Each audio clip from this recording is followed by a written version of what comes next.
అక్కినేని అఖిల్ శిశీంద్రి సినిమాతో చైల్డ్ ఆర్టిస్ట్గా కెరియర్ మొదలుపెట్టిన ఈయన ఆ తర్వాత అఖిల్ సినిమాతో హీరోగా మారి ఇండస్ట్రీకి పరిచయమయ్యారు. ఆ తర్వాత పలు చిత్రాలు చేశారు, కానీ అనుకున్నంత స్థాయిలో సక్సెస్ కాలేదు. కెరియర్లోనే కాదు, అటు వ్యక్తిగతంగా కూడా ఈయన సక్సెస్ చూడలేదు అని ఎంతోమంది అనుకున్నారు. ఎందుకంటే గతంలో శ్రియా భోపాల్తో నిశ్చితార్థం జరిగిన తర్వాత ఆ నిశ్చితార్థం కాస్త క్యాన్సిల్ అవ్వటంతో అఖిల్ జాతకం బాగా లేదని అందరూ అనుకున్నారు.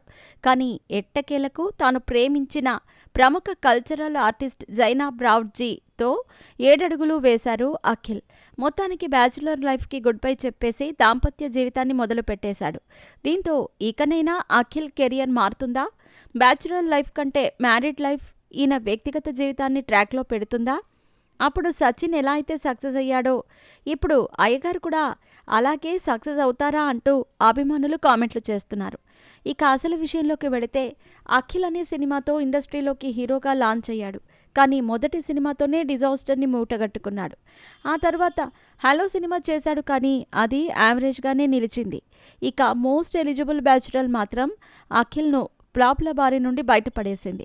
అయితే ఈ సినిమా విజయం సాధించినప్పటికీ అక్కినేని ఫ్యామిలీ రేంజ్ హిట్ కాదని అందరూ అనుకున్నారు. ఇక ఏజెంట్ విషయానికొస్తే ఎంతో శ్రమ పడ్డారు. 6 ప్యాక్ లుక్, భారీ యాక్షన్ డ్రాప్ అన్నీ కూడా బెడిసి కొట్టాయి. అయితే ఇదంతా పెళ్లి జరగకముందు. జైనబ్తో పెళ్లి జరిగిన తర్వాత కొత్త జీవితం మొదలైంది.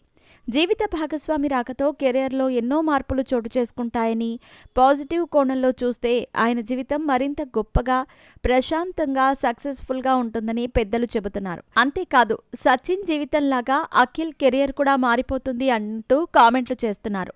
నిజానికి ప్రముఖ దిగ్గజ క్రికెటర్ సచిన్ కూడా వయసులో తనకంటే 6 సంవత్సరాల పెద్దమ్మాయి అంజలి టెండూల్కర్ని వివాహం చేసుకున్నారు.